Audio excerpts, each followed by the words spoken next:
இதற்கு முன்னாடி இந்த பாடத்தை கேட்கறதுக்கு முன்னாடி உங்களுக்கு வந்து விசுவாசம் எப்படி இருக்குன்னா உபதேசத்தின் அடிப்படையில் நீங்கள் ஒரு விசுவாசத்தை தெரிவிங்க. ஸோ இன்னைக்கு மகா பரிசுத்த விசுவாசத்தின் அடிப்படையில் என்ன பண்ணுறீங்கன்னா பரிசுத்த ஆவி பற்றி நம்ம பார்த்துட்டீங்க. வேத வசனங்கள் அடிப்படையில் பரிசுத்த ஆவி அப்படிங்கிறத குறித்து நம்ம பார்த்தோம். பரிசுத்த ஆவினா இப்போ நம்ம என்ன சொல்லுவோம்? தேவனுடைய வல்லமை, உங்களுக்கு வரக்கூடிய பலன், அதுதான் பரிசுத்த ஆவி. அது ஒரு ஆள் அப்படி இல்லைங்கிறது தெளிவா வேதத்தின் அடிப்படையில் நம்ம பார்க்கிறோம். ஸோ நம்ம இன்னும் பார்க்க வேண்டியது ஒரு என்ன அப்படின்னு சொல்லி பார்க்கும்போது பிதாவாகி தேவன் குறித்து நம்ம இதை பார்க்கலாம். சரிங்களா? ஸோ பிதாவாகி தேவன் குறித்து நம்ம 2 பார்ட்டை ஒரே ஸ்ட்ரெச்சில் நம்ம பார்க்க போகிறோம். அடுத்த ஒரு மணி நேரம் இல்லைன்னா 1.25 மணி நேரத்தில் நம்ம இதை முடிக்க போகிறோம். ஸோ தொடர்ந்து நீங்கள் கூர்ந்து கவனிக்க முடியாத நான் கூட கேட்டுக்கொள்கிறோம். இது நம்ம தொகுத்து அன்பு சொல்கிற காலத்துக்கு என்ன மீண்டும் பார்க்கலாம்.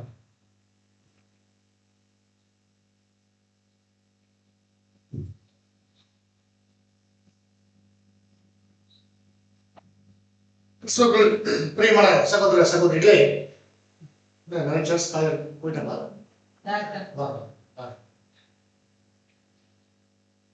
ஓகே, நம்ம அடுத்து என்ன பண்ண போறோம்னா இந்த பாகத்துல பிதா குமாரன், பிதாயா குமாரன் யார், இந்த வித்தியாசத்தை நாம பார்க்கலாம். அதாவது இதுல வித்தியாசத்தை நம்ம பார்க்கணும். இதுல வித்தியாசத்தை பார்க்கணுமான்னா நம்முடைய பைபிள்ல சில வசனங்களை நம்ம படிக்கிறோம், தியானிக்கிறோம், பேசுறோம். அந்த வசன பகுதியில அது யாருக்கு சொல்லப்பட்டிருக்குது? பிதாவை குறிச்சா குமாரனை குறிச்சா அப்படின்னு பகுத்து பார்க்கக்கூடிய ஒரு ஞானேந்திரன் நமக்கு கட்டாயமாக வேணும். அப்போ இவங்க 2 பத்தி தான் நம்ம தெரிஞ்சுக்கணும். என்ன சொல்ல போனா இந்த 2 பேருமே ஒருத்தர் தானா இல்ல வேற வேறையா? 3 ஒன்னால பேசிட்டு இருந்து 1 மணி நேரத்துல 2 ஒன்னால பேசுறேன். சரி, 2 பேரும் ஒண்ணுதானா வேற கிடையா அப்படிங்கிறத இன்னும் 1 மணி நேரத்துல தெரிஞ்சு போயிடும். சரிங்களா? எப்படியாவது அவரை மட்டும் கொஞ்சம் கண்ட்ரோல் பண்ணுங்க. சில நேரங்கள் எனக்கு மறந்து ஓகே.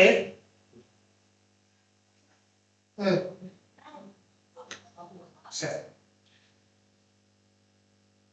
அடுத்த 1 மணி நேரம் உங்களுடைய கவனம் சிதறக்கூடாது. சரியா?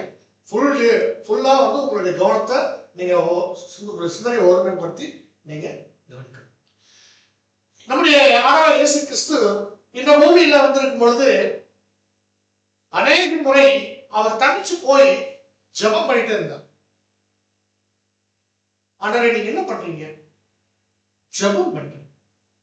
ஏன்னு நீங்க மாத்திரம் ஜெபம் பண்ணிட்டு இருக்கீங்க, எங்களுக்கு சொல்லிக் கொடுங்க. அவரும் சொல்லி கொடுத்தார். எப்படி சொல்லி கொடுத்தாருன்னா, இப்படித்தான் ஜெபம் பண்ணணும் அப்படின்னு சொல்லி கொடுத்தார். அப்படி ஜெபம் பண்ணுறதுக்கு சில வார்த்தைகள் சொல்லி கொடுக்கும் போது அவர் என்ன சொல்றாரு? முதல்ல சொல்ற வார்த்தை என்னன்னா, பரமண்டலம் இருக்கிற எங்கள் பிதாவே. அப்ப இவர் யாருக்கு ஜெபம் சொன்னாரு? பிதாவை தன்னுடைய கண்களை எடுத்து அண்ணாத்த பார்த்து பிதாவிட்ட ஜெபம் பண்ணார். அப்படிதான் நினைப்பான்.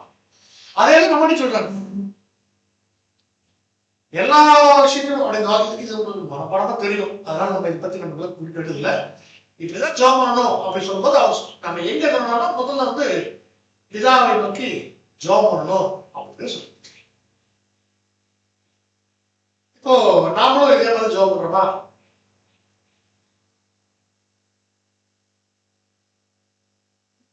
நல்ல புத்தி கொடு, நல்ல வேலையை கொடு. என் மகனுக்கு பொண்ணு பார்த்துட்டு இருக்கிறேன், நல்ல பெரிய இடத்துல நல்ல வசதியா அமைக்கணும். என் பொண்ணு நல்ல இடத்துல கல்யாணம் பண்ணி கொடுக்கணும். நல்லா படிச்சு நல்ல வேலைக்கு போகணும். எக்ஸாமுக்கு போறவங்க நல்ல மார்க் எடுக்கணும்.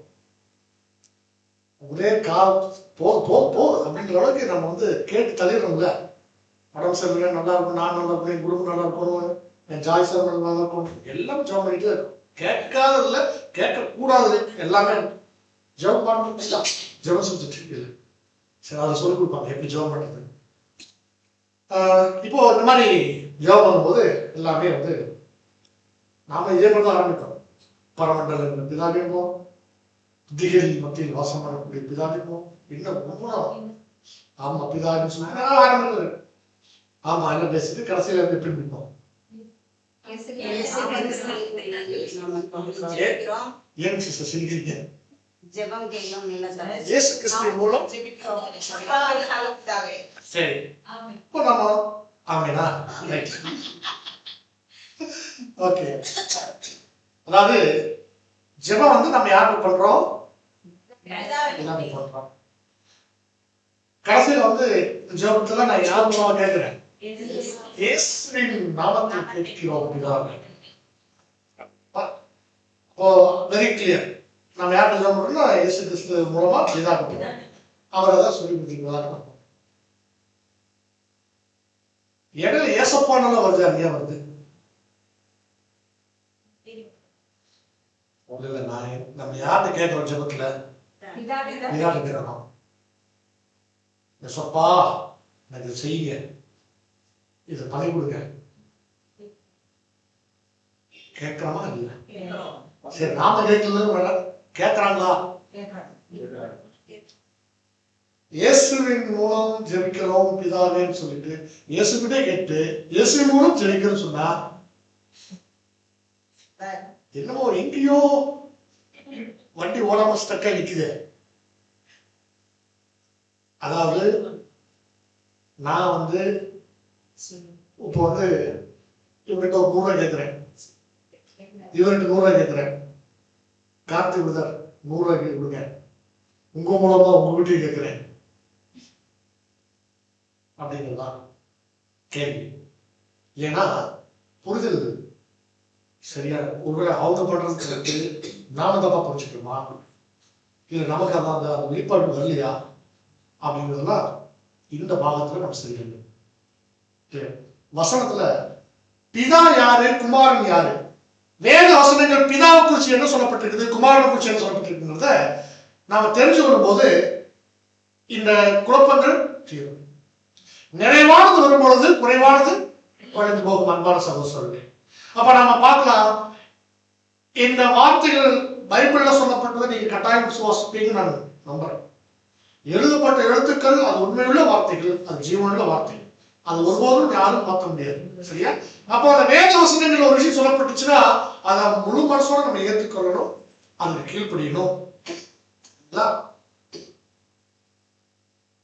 இப்போ நாம என்ன சொல்றோம் அப்படின்னா இந்த வசனம் இதுல இருந்து நம்ம வந்து என்ன பண்ண முடியாது, இந்த பைபிள்ல இருந்து நம்ம எதையுமே வந்து கூட்ட முடியாது, குறைக்க முடியாது. சில மாற்றங்கள் இருக்குது, பல 100 ஆண்டுகளுக்கு முன்னாடி இருந்து வந்ததுனால சில விஷயங்கள் இருக்கு. அதை நம்ம வந்து தேவன் அதை நம்ம என்ன பண்றோம், புரிஞ்சு அதை சரிப்படுத்துறோம், புரிஞ்சுக்கணும், அவ்வளவுதான். இப்ப எங்கேயும் இந்த வசனத்தை நம்ம மாத்துறது இல்லை. ஓகே, இப்போ திரும்ப எங்க விட்டோம் அங்கேயே ஆரம்பிப்போம். முதல் பாகத்துல நம்ம இது படிச்சோம். தேவனை ஒருவனும் ஒரு காலம் கண்டதில்லை, பிதாவின் மடியில் இருக்கக்கூடிய ஒரே பெயரான குமாரனே அவரை வெளிப்படுத்தினார். இந்த வசனத்தை நம்ம முதல் பாகத்திலே படிச்சோம். அப்போ நீங்க நல்லா கவனிச்சுக்கோங்க, இந்த வசனத்தை படிக்கும் போது பிதா ஒருத்தர் இருக்கிறார், குமாரன் ஒருத்தர் இருக்கிறார் அப்படிங்கிறது கிளியரா புரியுது. அப்ப நம்ம எப்படி 2 பேரும் ஒண்ணு சொல்றோம்? இவரே இவர் படிக்க வந்திருக்காரா? 2 பேரும் ஒண்ணு, பிதா ஒண்ணு குமாரன் ஒண்ணு சொன்னா பிதாவின் மடியில் இருக்கிற குமாரன் சொன்னா இது என்ன அர்த்தம்? அப்ப நம்ம படிக்க வேண்டிய அவசியம் இருக்கா, தெரிஞ்சு கொள்ள வேண்டிய அவசியம் இருக்கா? பாருங்க, இங்க 2 பேரும் வேற வேறையா ஒன்னா அப்படின் போது சில வசனங்களை நம்ம படிச்சு முடிவு செய்யலாம். பாருங்க, நம்முடைய ஆண்டவர் இயேசு கிறிஸ்து இந்த பூமிக்கு அவர் வந்து நமக்காக அவர் அநேக உபத்திரவங்களை பாடங்களில் சகித்துக் கொண்டு ரத்தம் வெள்ளத்தோட அந்த காயங்களை பட்டு அவர் மறிச்சிருக்கார். நாம் பார்த்தோம், ஏன்னா விசுவாசிக்கிறோம், அதனால நம்ம இன்னைக்கு கிறிஸ்தவா இருக்கிறோம். இந்த பலி யாருமே செய்ய முடியாத தியாக பலியை நம்முடைய ஆண்டவர் இயேசு கிறிஸ்து நமக்காக செய்திருக்கிறார். இத அவர் செஞ்சுட்டு செய்யறதுக்கு இந்த பூமிக்கு வந்துட்டு அவர் என்ன சொல்றாருன்னா, என் பிதா என்ன அனுப்பிச்சார். ஏன்னா எதுக்காக அப்படின்னா, உங்க மேல எல்லாம் எங்க அப்பா ரொம்ப அன்பா இருக்கிறாரு, அதுக்காக என்ன அனுப்பிச்சிருக்கிறாரு. தம்முடைய ஒரே பேரான குமாரனை தேவன் அப்படின்னு சொல்லிட்டு அங்க தேவன் சொல்றார். அதுதான் பாயிண்ட். தம்முடைய ஒரே பேரான குமாரனை விசுவாசிக்கிற எவனோ அவன் கெட்டு போகாமல் நித்திய ஜீவனை அடைபிடிக்கு அவரை கந்தொழி உறவாய் உலகத்தில் தேவன் கிறிஸ்துவை நமக்காக கொடுத்திருக்கிறார், இந்த உலகத்துக்கு அனுப்பிச்சிருக்கிறார் அப்படிங்கிறது. இன்னும் சில இடங்கள்ல நம்ம யாரோ இயேசு கிறிஸ்து சொல்றாங்கன்னா, நான் என்னை அனுப்பினவருடைய சித்தத்தின்படி செய்து அவருடைய கிரியை முடிப்பதே எனக்கு போச்சமா இருக்கு. என்னை அனுப்பினவருடைய சித்தமும் பேசுவார்.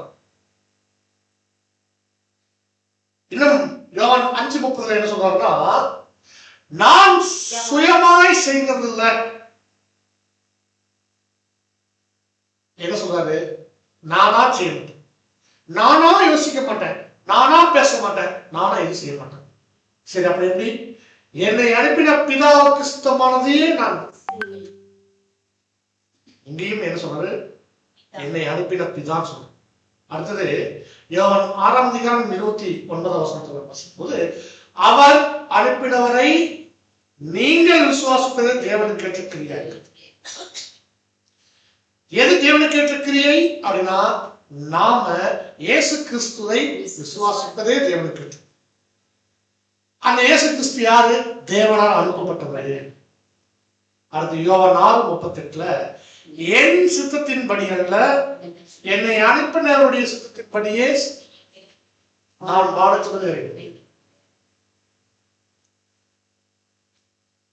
அந்த வேரியேஷன் புரிஞ்சுட்டே வாங்க. பிதாவினுடைய சித்தம் அப்படிங்கறத ரொம்ப கிளியரா சொல்றாங்க. அது எப்படி சொல்றாங்கன்னா, என்னை அனுப்பின பிதா ஒருவனை இழுத்துக் கொள்ளாவிட்டால் 6:42 என்னை அனுப்பின பிதா ஒருவனை இழுத்துக் கொள்ளாவிட்டால் அவன் என்னிடத்தில் வரமாட்டான். கடைசி நாளில் அவனை நான் விடுவிப்பேன். அடுத்தது யோவான் 7:14 என் உபதேசம் என்னுடையதா இராமல் என்னை என் உபதேசம் நம்ம யாரோ சொல்றாங்க, நான் பேசுறது அது என்னுடைய வார்த்தைகள் அல்ல, என்னை அனுப்பின தேவனுடைய வார்த்தைகள் அப்படின்னு சொல்றார். அன்பான சகோதரர்களே, கவனிங்க. யோவான் 8:26 பேசும்போது கூட நீங்க இங்கேயும் சொல்றாரு. யோவான் 8:26 உங்களை குறித்து பேசவும் நியாயம் தீர்க்கவும் எனக்கு அநேக காரியங்கள் உண்டு. என்னை அனுப்பினவர் சத்தியம் உள்ளவர், நான் அவரிடத்தில் கேட்டவைகளையே உலகத்துக்கு சொல்லுகிறேன் என்றார். பாருங்க, அங்க சொல்றாரு, என்னை அனுப்பினவர் சத்தியம் உள்ளவர், நான் அவரிடத்தில் கேட்டவைகளையே உங்களுக்கு சொல்லு. அப்ப இவர் அவர்கிட்ட கேட்டு நமக்கு சொல்றாரு. அடுத்தது யோவான் 8:29 வாசிக்கும் போது, என்னை அனுப்பினவர் என்னுடைய கூட இருக்கிறார், பிதாவுக்கு பிரியமானவர்களை நான் எப்பொழுதும் செய்கிறபடியால் அவர் என்னை தனியே இருக்கிறார். பிதாவுக்கு பிரியமானது நிச்சயம். அடுத்தது யோவான் 10:21 அவைகளை எனக்கு தந்த என் பிதா எல்லோரும் அவைகளை என் பிதாவின் கையில் இருந்து பறித்துக் கொள்ள ஒரு நாளும். நீங்க கவனிக்க வேண்டிய வார்த்தைன்னா, எனக்கு தந்த பிதா, என்னை அனுப்பின பிதா, நான் அவருடைய வார்த்தையை சொல்றேன், பிதாவின் சித்தத்தை நான் செய்யறேன். இதே மாதிரிதான் நம்ம ரிப்பீட்டா படிச்சுட்டு இருக்கோம். இன்னும் பாருங்க, யோவான் 14:28 நான் போவேன் என்றும் திரும்பி உங்களிடத்தில் வருவேன் என்றும் நான் உங்களுடனே சொன்னதை கேட்டீர்களே. நீங்கள் என்னில் அன்புள்ளவர்களாக இருந்தால் பிதாவினிடத்திற்கு போகிறேன் என்று நான் சொன்னதை குறித்து சந்தோஷப்படுவீர்கள். ஏனெனில் என் பிதா என்னிலும் பெரியவராய் இருக்கிறார். இன்னும் இந்த வசனத்துல கொஞ்சம் கூடுதல் தகவல், இதுவரைக்கும் பார்த்ததுல இன்னும் கொஞ்சம் கூடுதல் தகவல் எப்படின்னா, நான் பிதாவிட்டிருந்து வந்தேன், நான் திரும்ப பிதாவிட்டே போவேன். நான் போகுது நினைச்சு சீசர் நீங்க யாரும் என்ன பண்றதா வருத்தப்பட வேண்டாம், சந்தோஷப்படுங்க. ஏன்னா என் பிதா என்னிலும் பெரியவரா இருக்கிறார். அப்ப இவர் யாரு? பிதா பெரியவர். அப்ப இவர் யாரு? அந்த அவர் இவர் பேசுறது யாரு? அதுவும் பிடிக்கும். இயேசு கிறிஸ்து. யோவான் சுவிசேஷத்துல அவர் நான் போவேன் இயேசு கிறிஸ்து. அந்த நான் யாரு? இயேசு கிறிஸ்து. ஓகேங்களா? இவ்வளவு நேரம் பேசிட்டு இருக்காங்க யாரும் இயேசு கிறிஸ்து பேசிட்டு இருக்கிறாரு. ஓகேங்களா? அப்போ நீங்க நல்லா கவனிச்சு பாருங்க. இங்க என்ன சொல்றாருன்னா, நான் பிதாவின் இடத்துக்கு போறேன். அப்போ என்னிலும் பெரியவர் யாருன்னா பிதா. அப்ப நான் வந்து சிறியவர், பிதாவில் விட நான் சிறியவர் அப்படின்னு சொல்லி. அப்ப இங்க பெரியவர் சிறியவர்ங்கிறது இங்க வந்து அட்ரஸ் பண்றாங்க. சரிங்களா? அடுத்து இன்னும் நம்ம போன சாப்டர்ல படிச்சது போல இங்கேயும் ரெண்டு விஷயம் அந்த வேரியன்ட் இருக்கு. அந்த வேரியேஷன் பாருங்க. நீங்க பிதாவிடத்துல விசுவாசமா இருங்க, என்னிடத்துல விசுவாசம். ரெண்டு பேருமே ஒண்ணுன்னா விசுவாசமா இருக்குன்னு சொல்ல போகுது. சரிங்களா? அடுத்தது யோவான் 13:16 இங்க என்ன சொல்றாருன்னா, இன்னும் கொஞ்சம் கூடுதல் தகவலோட எங்க ரெண்டு பேருக்கு பிதாவுக்கும் குமாரனுக்கும் வித்தியாசத்தை சொல்றாங்க. வாசிங்க சகோதரர். மெய்யாகவே மெய்யாகவே நான் உங்களுக்கு சொல்லுகிறேன், ஊழியக்காரன் தன் எஜமானிலும் பெரியவன் அல்ல, அப்படிப்பட்டவன் தன்னை அனுப்பினவரிலும் பெரியவன் அல்ல. இங்க என்ன சொல்றாருன்னா, ஊழியக்காரன் எஜமான் தன்னை ஒரு ஊழியக்காரனாக சர்வ வல்லமை உள்ள இந்த எல்லா எஜமானாகவும் செய்யும். இதுதான் சரிங்களா? அவர் அனுப்பினவர், நான் அனுப்பப்பட்டவன். அவன் அனுப்பிட்டு இருக்கிறாரு, நான் வந்திருக்கிறேன்னு சொல்றேன். அடுத்தது மத்தேயு 16 இதுக்குள்ள ஒரு முறை வந்து ஒரு கான்வர்சேஷன் நடக்கும். கான்வர்சேஷன் தான் என்ன கான்வர்சேஷன் சொன்னாங்க. இவர் திடீர்னு ஒரு நாள் கேட்கிறாரு, எப்ப என்னை பத்தி என்ன பேசிட்டாரு, ஊர்ல எல்லாம் என்னை பத்தி என்ன பேசிட்டாங்க. ஒவ்வொருத்தரும் ஒவ்வொரு சொல்றாங்க. உங்களை வெளியான்னு சொல்றாங்க, வெளிசான்னு சொல்றாங்க.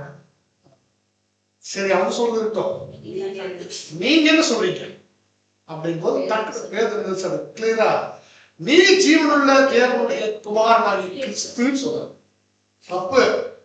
ஏன் பேதருக்கு தப்பா சொல்றாங்க? ஒண்ணு அப்படின்னு சொல்லுங்க. அதுக்கு என்ன சொல்றாரு? Very good. இந்த விஷயத்த உனக்கு மாமிசமோ ரத்தமோ வெளிப்படுத்தின. ஏன்னா இது ரொம்ப பெரிய விஷயம். ஓகேங்களா? அப்போ ஜீவனுள்ள தேவனுடைய குமாரனாகிய கிறிஸ்துன்றது கிளியர் அட்ரஸ் பாருங்க. அடுத்தது அவர் இன்னும் ஞானஸ்தானம் எடுத்த யோர்தான் நதிக்கரையில அவர் பேப்டிசம் கொடுத்துட்டு ஒரு சத்தம் வானத்துல இருந்து கேட்குது. வானத்துல சத்தம் கேட்குது. வானத்துல இருந்து பேசுற யார் பேசுவாங்க? அவர் சத்தத்தை யாரும் கேட்டதுன்னு சொல்றாங்க. அப்புறம் சத்தம் யாரும் கேட்கல. சரி, என்ன சத்தம்? ஒரு சத்தம் கேட்டுச்சு. அந்த சத்தம் என்ன சொல்லிச்சு? இவர் என்னுடைய நேசகுமாரன், இவரை நான் பிரியமா இருக்கிறேன்.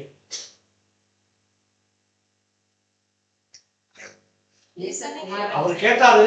அவர் சொல்லி அவர் மூலமா இந்த பதிவு செய்யப்பட்டு. சரி, அப்போ பிதா பேசுறாங்க, அந்த குமாரன் கேட்கிறாங்க. என்ன பேசுறாருன்னா, இவர் என்னுடைய நேசகுமாரன், இவர் நான் பிரியமா இருப்பேன். இப்ப நம்ம இங்க பார்க்க வேண்டிய, கவனிக்க வேண்டிய வார்த்தைகள் வந்து, பிதா அவருடைய நேசகுமாரன், அவர் பிரியமாவும் இருக்கிறார். சரிங்களா? அடுத்தது எபிரேயர் 1:5. எபிரேயர் 1:5 எப்படி எனில், நீர் என்னுடைய குமாரன், இன்று நான் உம்மை ஜெனிப்பித்தேன் என்றும், நான் அவருக்கு பிதாவாய் இருப்பேன், அவர் எனக்கு குமாரனாய் இருப்பார் என்றும் அவர் தூதர்களிலும் யாருக்காவது எப்போதாயிலும் சொன்னதுண்டா? இங்க எபிரேயர்ல அப்போஸ்தலன் பவுல் வந்து ஒரு விஷயத்தை குறிப்பிடும் போது என்ன சொல்றேன்னா, யாருக்குமே சொல்லாத, யாருக்குமே கொடுக்காத ஒரு மிகப்பெரிய ஒரு கணத்தையும் ஒரு காரியத்தை நம்முடைய ஆண்டவர் இயேசு கிறிஸ்துக்கு பிதா சொல்லியிருக்கிறார். என்னன்னா, நீர் என்னுடைய குமாரன், நான் ஜெனிப்பிச்சிருக்கிறேன். இது எப்போ அப்படின்னா, எல்லாத்துக்கும் முன்னாடி ஆதியில. சரிங்களா? அப்போ எப்படி இருக்காருன்னா, இயேசு கிறிஸ்துவை உண்டாக்கிட்டு பிரியமா இருக்கிறேன், நீ என்னுடைய குமாரன் அப்படிங்கிற அந்த அடையாளத்தை யாருக்காவது சொல்லியிருக்கிறாரா? எந்த தூதருக்காக சொல்லியிருக்கிறாரா? வேற யாருக்கா சொல்லியிருக்காரா? இல்லை, இவருக்கு மட்டும்தான். அப்படின்னா இவர் தூதர்களும் நேர்மையான அந்த அந்த நீங்க புரிச்சுக்கோங்க, இது குமாரன் அப்படிங்கிற, சரிங்களா?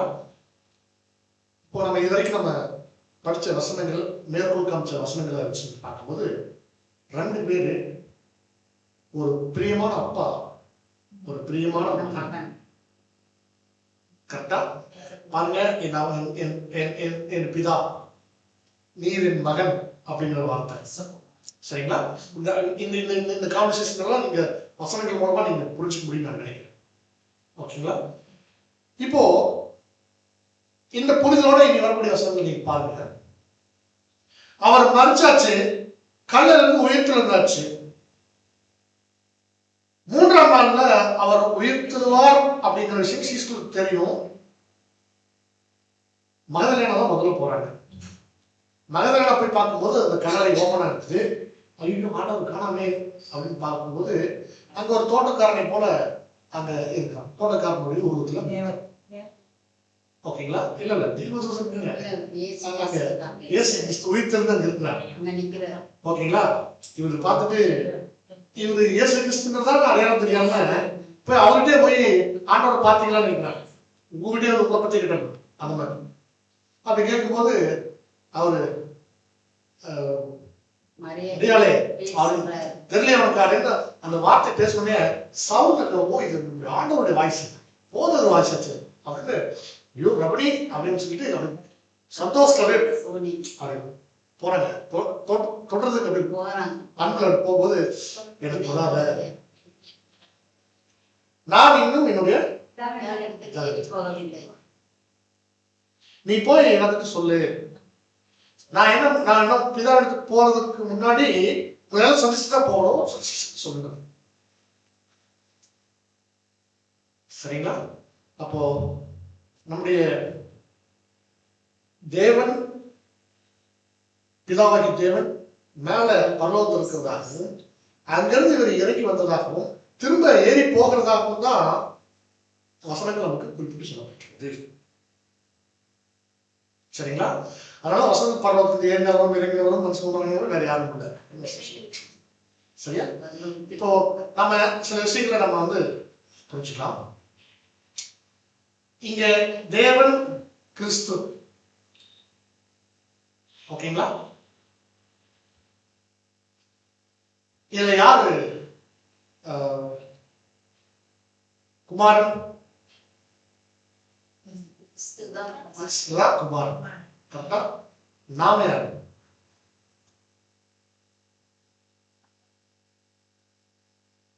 தேவன் கிறிஸ்து, அப்பா மகன், பிதா தேவன், பிதாவாகி தேவன். அவருடைய ஒரே பேரான குமாரன் கிறிஸ்து. நாம யாரு? அவங்க அப்பா மகன். இப்ப நாம ஜெபம் பண்ணும் போது நாம அப்பா அப்படி சொல்றோம். யார? நாம யாரு? நாமும் மகன் தான். நாம யாருக்கு மகன்? நாம யார் அப்பான்னு சொல்றோமோ அவங்களுக்கு மகன்.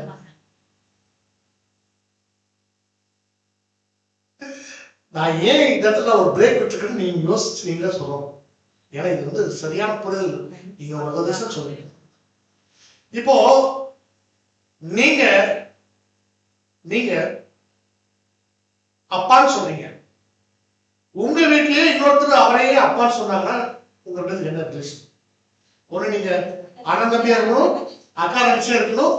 ஏன்னா ஒரே வீட்டுல பிறந்திருக்கிறீங்க, ஒருத்தருக்கு பிறந்திருக்கீங்க. அதனால 2 பேரும் அந்த சகோதரராக இருந்து 2 பேரும் நீங்க அவர் அப்பான்னு சொல்றீங்க. நாமளும் என்ன பண்றோம்? அவர் அப்பான்னு சொல்றோம். அவர் என்னவா இருக்காருன்னா நமக்கும் அவர் அப்பா, கிறிஸ்துவுக்கும் அப்பா.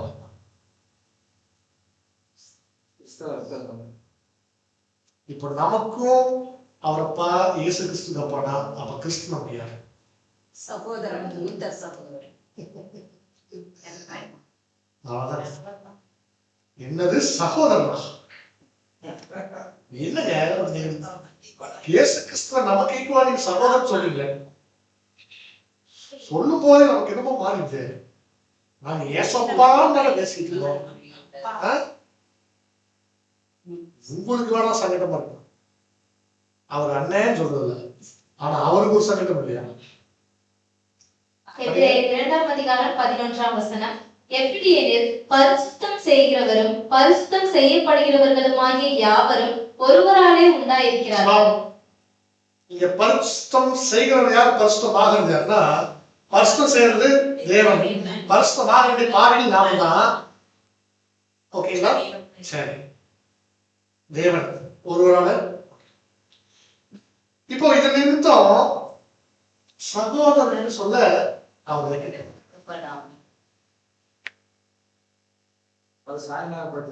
அவ்வளவுதான். இன்னும் கவனிச்சு பாருங்க, மத்தேயு 7:21. பரலோகத்தில் இருக்கிற என் பிதாவின் சித்தத்தின்படி செய்கிறவனே பரலோக ராஜ்யத்தில் பிரவேசிப்பானே அல்லாமல் என்னை நோக்கி கர்த்தாவே கர்த்தாவே என்று சொல்லுகிறவன் அதில் பிரவேசிப்பதில்லை. அப்பா இருக்கிறாரு பரலோகத்துல, இதான அப்பா. பரலோகத்துல அப்பா இருக்கிறாரு, அவர் சொன்னதை செய்யுங்கப்பா. அதை விட்டு போட்டு எங்கிட்ட போய் நீ ஏசப்பா ஏசப்பா ஏசப்பான்னு இருக்கிறீங்க.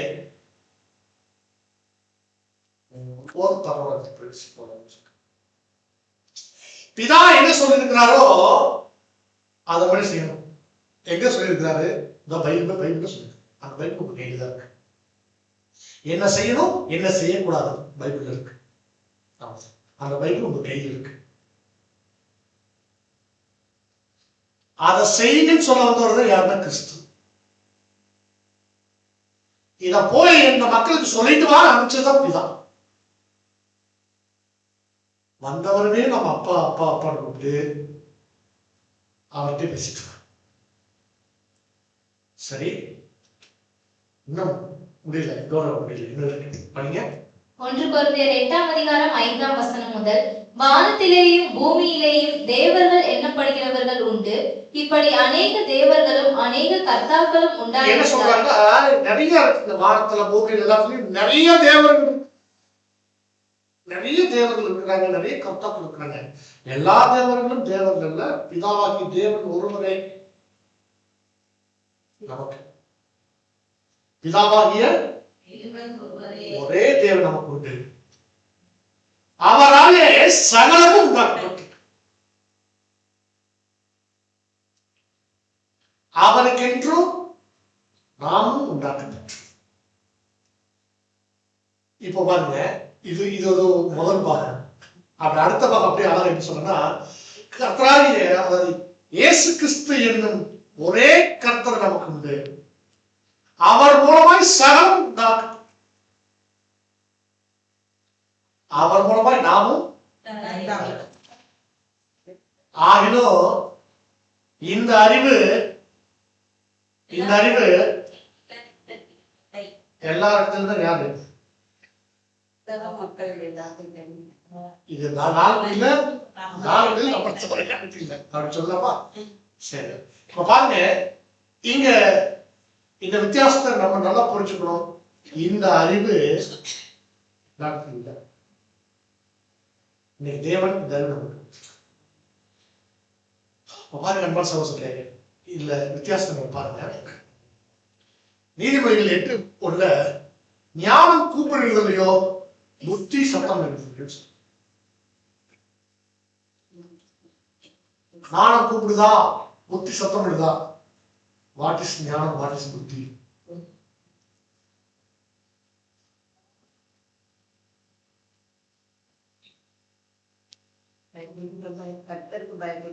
ஞானம் தான் என்னன்னா, அவர்தான் ஞானம். ஞானமாகி நான் வேத்துடனே வாசம் பண்ணி அழுத்தியான அறிவை கண்டு.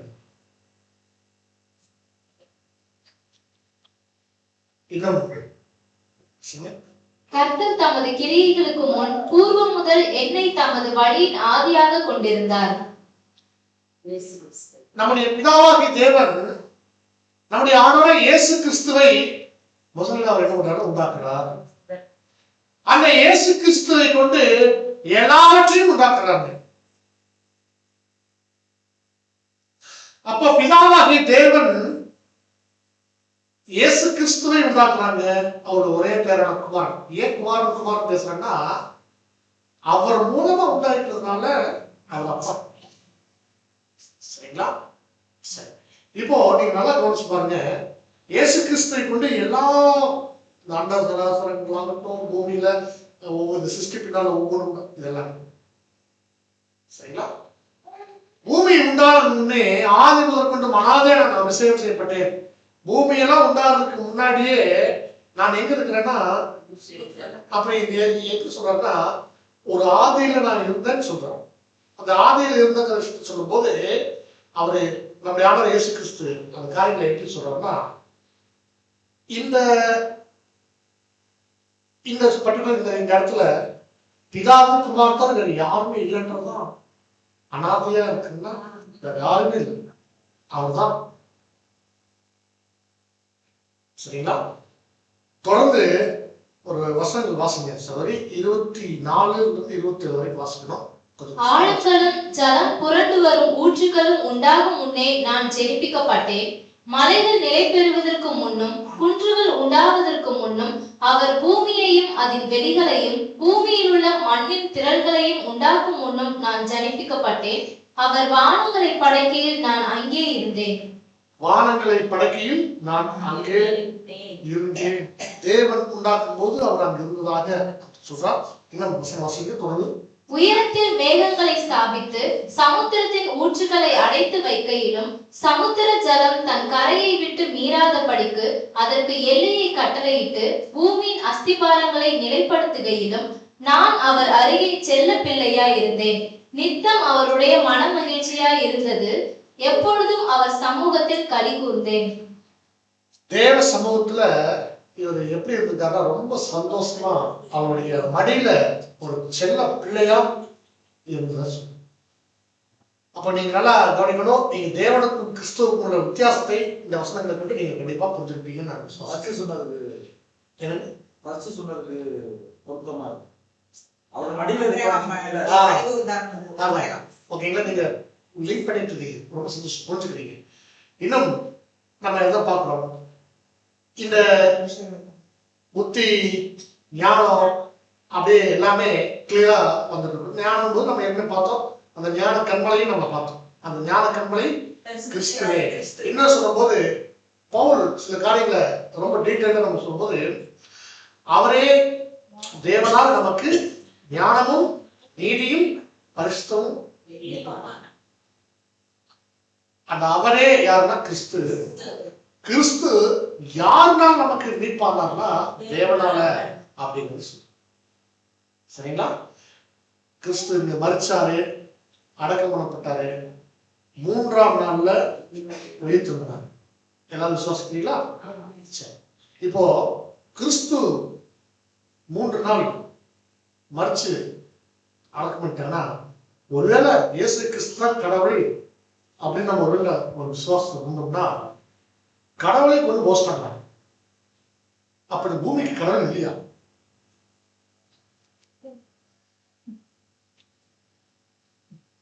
புரியுதுங்களா? கடவுள் யார் அப்படின்னா பிதாவாகிய தேவன். அவரால் அனுப்பப்பட்டவர் தான் குமாரன். எதுக்காக அனுப்பிச்சார்? நமக்காக அனுப்பிச்சாரு, நம்முடைய பாவங்களுக்காக. அந்த பாவத்திற்கு ஈடுபடியாக அவர் மறிச்சாரு. 3ஆம் நாள்ல தேவன் அவர் எடுத்தார். இதுக்கு சாட்சியா அப்போஸ்தலர் எப்படி சொல்றாருன்னா, ஜீவாதிபதியை கொலை செய்தீர்கள், அவரை தேவன் மருத்துவத்தை எழுப்பினார், நாங்கள் அதுக்கு சாட்சி. இது உங்களுக்கு இந்த விஷயம் போதும் நான் நினைக்கிறேன். இருந்தாலும் நீங்க சில காரியங்கள் இன்னும் கூடுதலா நீங்க தவறு இருந்தீங்க வச்சுக்கோங்க. அப்போஸ்தலர் 3:26 அந்த வித்தியாசத்தை சொல்றாங்க. வாசல் சொல்லுங்க. அவர் உங்கள் எல்லாரையும் உங்கள் பொல்லாங்குகளிலிருந்து விலக்கி உங்களை ஆசீர்வதிக்கும்படி தேவன் தம்முடைய பிள்ளையாகிய இயேசுவை எழுப்பி முதலாவது உங்களிடத்திற்கே அவரை அனுப்பினார் என்றான்.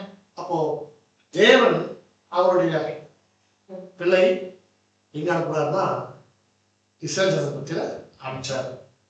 அதுதான் வந்து இப்போ எதற்காக அவர் வந்தார், எதற்காக தேவன் கிறிஸ்துவை அனுப்பினார் அப்படிங்கிறதுல நம்ம அநேக வசனங்கள் நாம அப்படி இங்க வந்தவரு நிறைய நேரத்துல ஜெபம் பண்றாரு. அப்படி ஜெபம் பண்ணும்பொழுது ஒவ்வொரு ஜெபத்திலையும் அவர் பிதாட்ட ஜெபம் பண்ணாரு. கடைசி அவர் மரிக்கிறதுக்கு முன்னாடி ஒரு ஜெபம் பண்றாரு. அந்த ஜெபத்துல கண்ணீரோட அதிக வியாகுலத்தோட ஒரு ஜெபம் பண்றாரு. அந்த ஜெபம் வந்து கெத்செமனே தோட்டத்துல அவர் வந்து ஜெபம் பண்ண ஜெபம். அது ரொம்ப முக்கியத்துவம் வாய்ந்த ஜெபம். அந்த ஜெபத்தை எபிரேயர்ல பவுல் என்ன பண்றாருன்னா இங்க குறிப்பிடுறாரு. என்ன சொல்றா, அவர் மாமிசத்தில் இருந்த நாட்கள் 33 வருஷம். அதான் மாமிசத்தில் இருந்த நாட்களில், மாமிசத்தில்னா மாமிச சரீரத்துல ஒரு மனுஷனை போல இந்த பூமியில இருந்த நாட்கள்ல தம்மை மரணத்திலிருந்து ரட்சிக்க வல்லவர்களை நோக்கி யாரு பலத்த சத்தத்தோடும் கண்ணீரோடும் விண்ணப்பம் வேண்டுதல் செய்து. சரிங்களா? அப்ப இந்த ஜெபம் அவர் யார்கிட்ட பண்ணாருன்னா தேவன் அவர் பண்ணாரு, குமாரன். ஆனா அவர்தான் வந்து ஜீவன் கொடுக்கிறவர், அவர்தான் உயிர் திருப்புகிறவர், அவர்தான். இன்னும் நீங்க வசனங்களை வாசிக்கும் போது, ஏனெனில் பிதாவான தம்மில் தாமே ஜீவனமாக இருக்கிறது போல குமாரனும் தம்மில் தாமே ஜீவனாக இருக்கும்படி அருள் செய்கிறார். இது ரொம்ப முக்கியமான வசனங்க. அருள் அருள் செய்கிறார். அருள் பிதா தம்மில் தாமே ஜீவன், தம்மில் தாமே. அவருக்கு யாரும் ஜீவன் கொடுக்க வேண்டியதில்லை. அவருதான் அவருக்கு முன்னாடி யாருமே இல்லை. சரிங்களா? பிதாவும் தான் எல்லாருக்கும் ஜீவன் கொடுக்கிறாரு. அவர் மூலமா தான் எல்லாமே உண்டா இருக்குது.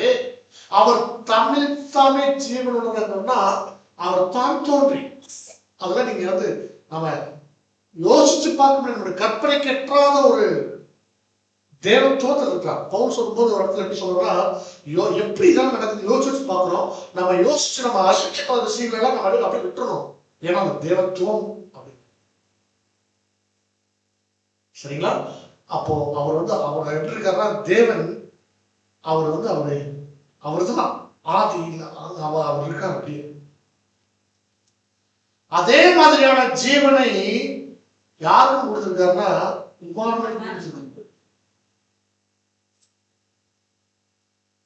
இது வந்து கிஃப்டட். அருள் அருள் கொடுக்கிறதுனா கிஃப்ட் அர்த்தம். அதை எப்படி பிதாவுக்கு இருக்கிறத குமாரனுக்கு அப்படி கிஃப்டா கொடுத்தான். சரிங்களா? ஓகே, இன்னும் சில வசனங்கள் நமக்கு சொல்றது எப்படி அப்படின்னா, தேவன் வெற்றி இருக்கிறாராம. இந்த வசனம் ரொம்ப முக்கியமான வசனம். தேவன் தன்மையை நீங்க புரிஞ்சுக்கிறதுக்கான வசனம் 1 தீமோத்தேயு 6:16. 1 தீமோத்தேயு 6:16 ஒருவராய் சாவாமை உள்ளவரும் சேரக்கூடாத ஒளியில் வாசம் பண்ணுகிறவரும் மனுஷரில் ஒருவரும் கண்டிராதவரும் காணக்கூடாதவருமாய் இருக்கிறவர், அவருக்கே கனமும் நித்திய வல்லமையும் உண்டாயிருப்பதாக. அன்பான சகோதர சகோதரிகளே, நீங்க கவனிக்கணும். தேவனுடைய தன்மை எப்படி இருக்குதுன்னா, அவர் ஒருவராய் சாவாமை உள்ளவர். சாவாத அவரை நீங்க கொல்லவே சாகடிக்க முடியாது. அவருக்கு சாவே வராது. சாவாமை, அழியாமை. ஒரு பொருளை நீங்க அழிக்க முடியும், ஒரு மனுஷனை நீங்க கொல்ல முடியும். சரிங்களா? தேவனை நீங்க ஒன்று பண்ண முடியும். அதுதான் யாருக்கு கொடுத்திருக்கிறார்? கிறிஸ்துவ கொடுத்திருக்கிறார். அதை உயிர்த்து பரலோகம் கொண்டு போகும்போது அதை அப்படித்தான் சொல்றாங்க. இப்போ ஏன்னா இந்த இடத்துல சேரக்கூடாத ஒளியில் வாசம் பண்ணினவர் நீங்க நெருங்கிட முடியாது. அவ்வளவு பவர்ஃபுல் லைட். அதுல சின்ன லைட் தான் கிறிஸ்து. அந்த வெளிச்சத்தை பார்த்தா பவுல் கண்டு போயிடுச்சு. தமஸ்கு போற வழியில் கடைசி வரைக்கும் அவர் வந்து கண்ணில் தண்ணி வடிச்சு கண் பார்வை இல்லாதவராகவே இருந்தார். யார் உதவி பண்ணதோ கூட உதவிக்கு ஒருத்தரோட உடல் மொழியில் வச்சுட்டே இருந்தாங்க. கையை பிடிச்சி கூட்டிட்டு போவாங்க. சரிங்களா? அந்த மாதிரி காண மனுஷன் ஒருவரும் கண்டினார். மனுஷன் ஒருத்தருமே பார்த்ததில்லை தேவனை. காணக்கூடாதவர். பார்த்தா காலி. அவருக்கே கணம், நிச்சய வல்லமை, மகிமை எல்லாமே அவருக்கு தான் மகிமை, கணம். சரி, இப்ப படிச்சத நம்ம ரீகால் பண்ண போறோம். பிதாவும் இயேசு கிறிஸ்துவுக்கும் உள்ள அந்த வித்தியாசம், வேரியேஷன் நீங்க பாருங்க. ராஜாதி ராஜா யாருன்னா பிதாவாகி தேவன், ராஜகுமாரன் கிறிஸ்து. திராட்சை தோட்டக்காரர்னு பார்த்தா அது பிதா. பிதா தோட்டக்காரரு, திராட்சை செடி கிறிஸ்து. எஜமான் பிதா, வேலைக்காரன் அவரே சொல்ற. நியாயாதிபதி அவரே, அவர் ஒருவரே நியாயாதிபதி கிறிஸ்து மத்தியஸ்து. அபிஷேகம் செய்யறவர் அவரு, அபிஷேகம் செய்யப்பட்டவர் கிறிஸ்து இயேசு கிறிஸ்து. சரிங்களா? இன்னும் அவர் பரலோகத்தில் இருக்கிறவரு, இவர் பரலோகத்தில் வந்து அவர் பரலோகத்திலே தான் இருப்பாரு. அவர் எப்ப இறங்கிலாம் வரமாட்டாரு. ஏன் வரமாட்டாரு அப்படின்னா, அவர் தீமையை பார்க்க மாட்டார், சுத்த கண்ணன். சரிங்களா? அவர் பாவம், அது நீங்க நல்லா கொஞ்சம் பாருங்க. அவர் தீமையை பார்க்க மாட்டாருன்னா, இந்த பூமி முழுக்க தீமைகள் பாவங்கள் நிறைஞ்சிருக்குது. அவர் அவர் தீமை பார்க்க மாட்டார், பாவத்தை பார்க்க மாட்டார்னா அதை அனுமதிக்க மாட்டார். அந்த தீமையின் பாவத்தையும் சரி செய்வதற்கு குமாரனை அமைச்சு, அதனால பணத்தை அவர் இறங்கினார். சாவாமை உள்ளவர், அக்கிரமத்துக்காக மரித்தவர். மறிக்க முடியும் யாருனால? குமாரனால. அவர் மறிச்சாரு, செத்துருக்கிறாரு. சாவு அவருக்கு வந்துச்சு, அவர் செத்தனாலதான் நமக்கு ரட்சிப்பு. தேவனுக்கு சாவாய்மை உள்ளவர். அவர் எப்படி சாக முடியும்? அவர்தான் கிறிஸ்துவ வந்தாருன்னா சிலுவையில் எப்படி அவர் மறிக்க முடியும்? அவரை எவ்வளவு நீங்க அடிச்சு கொண்டாலும் சுத்தம் சாவே வராது. ஒரு நாள் இல்லை, ஒரு மாசம் இல்லை, நீங்க ஒரு வருஷம் வச்சு அவர் வந்து கொலையா கொண்டாலும் சாப்பிடுவாங்க. ஆனா குமாரன் அப்படி இல்லை. சாக வேண்டிய நேரத்துல கரெக்டா இருந்து எல்லாருக்கும் ஒட்டுமொத்த உலகத்துக்கும் பாவம் பாருங்க. ஒருவரும் காணாதவர் தேவன், காணப்பட்டவர் யாருன்னா எல்லாவற்றையும் கீழ்ப்படுத்தினவர் தேவன், அவருக்கே கீழ்பட்டிருப்பவர் குமாரன். ஆதியும் அந்தமும் இல்லாதவர் யாருன்னா பிதாவாகி தேவன். ஆதியும் அந்தமும் மாணவர் யாருன்னா கிறிஸ்து.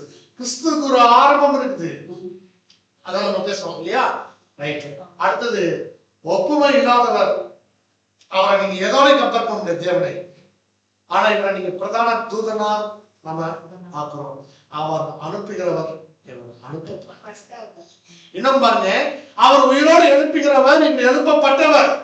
அவர் எல்லோருக்கும் பெரியவர், இவர் பிதாவிலும் சிறியவர். அவர் உயர்த்துகிறவர், இவர் உயர்த்தப்பட்டவர். அவர் அதிகாரம் கொடுப்பவர், இவர் அதிகாரம் பெற்றுக்கொள்ளும். அவர் சிருஷ்டிகர், இவர் சிருஷ்டிக்கப்பட்டவர். சரிங்களா? ஓகே, எல்லாருமே கிளியரா புரிஞ்சலாம்? சரி, கேள்வி பதில் செஷன். இதெல்லாம் சொல்லவில்லையே அப்படின்றீங்களா? பயப்படாதீங்க, கேள்வி நாங்களே கேட்டு வழக்கமா நாங்களே பதில் சொல்லுவோம்.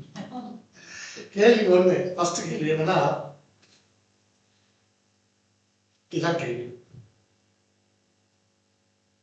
யோவான் 1:1 ஆதியிலே வார்த்தை இருந்தது, அந்த வார்த்தை தேவனிடத்தில் இருந்தது, அந்த வார்த்தை தேவனாய் இருந்தது.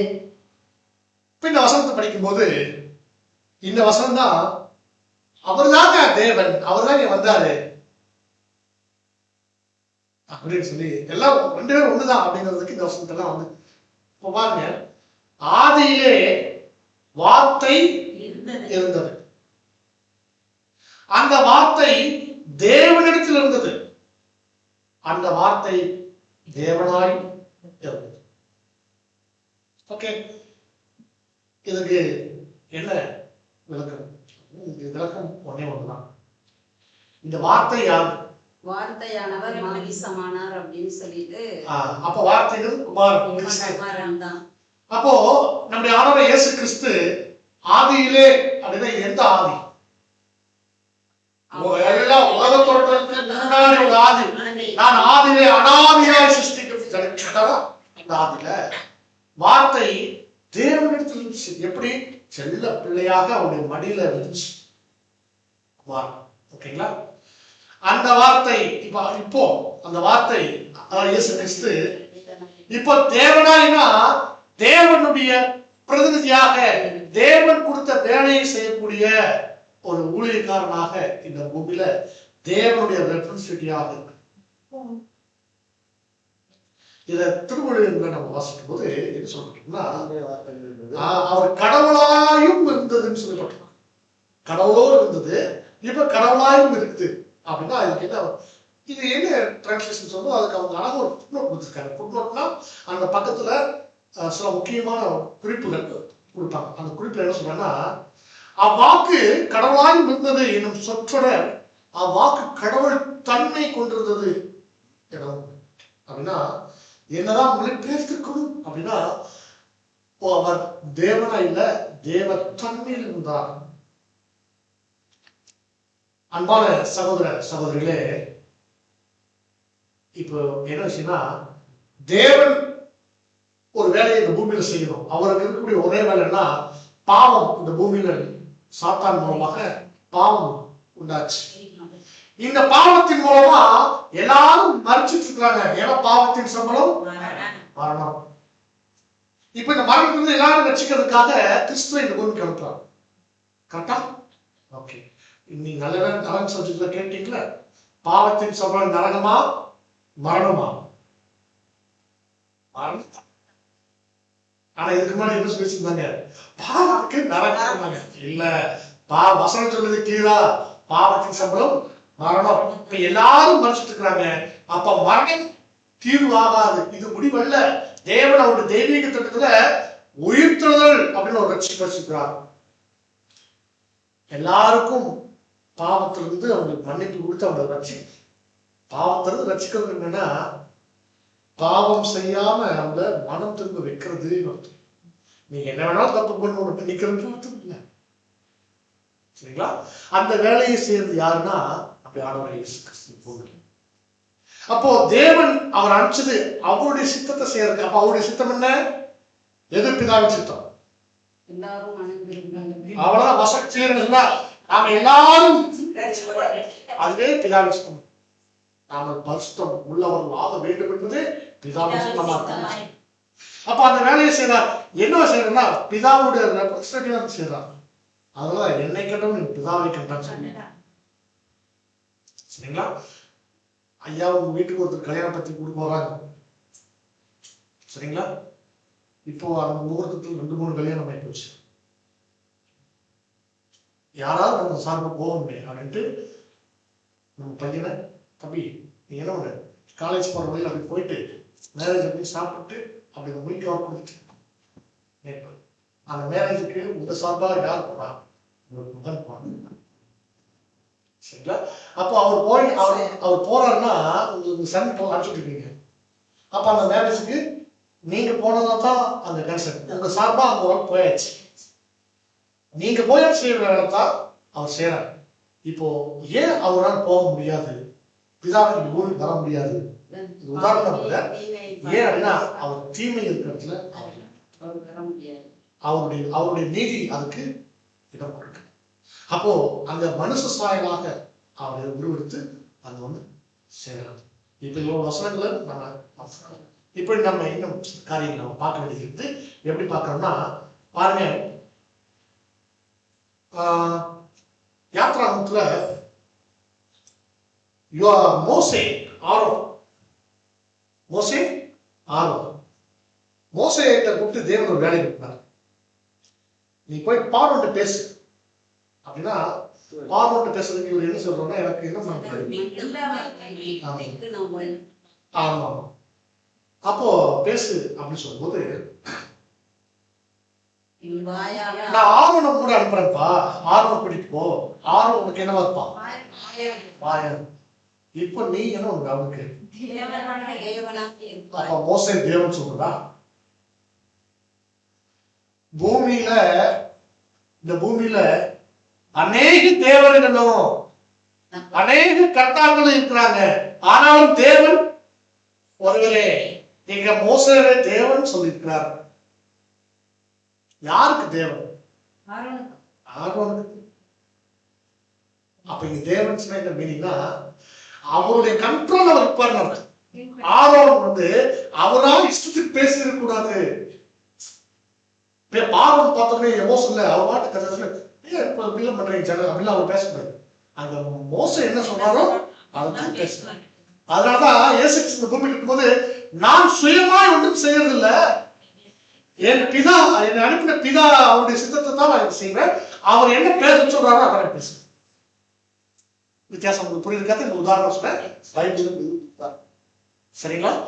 பாருங்க, இப்போ யாத்திராம் 7:1 கர்த்தர் மோசையை நோக்கி உன்னை நான் பார்வோனுக்கு தேவனாக்கினேன். பார்வோன் யாரு? எகிப்துடைய ராஜா. இப்ப பார்வோனுக்கு தேவன் தான்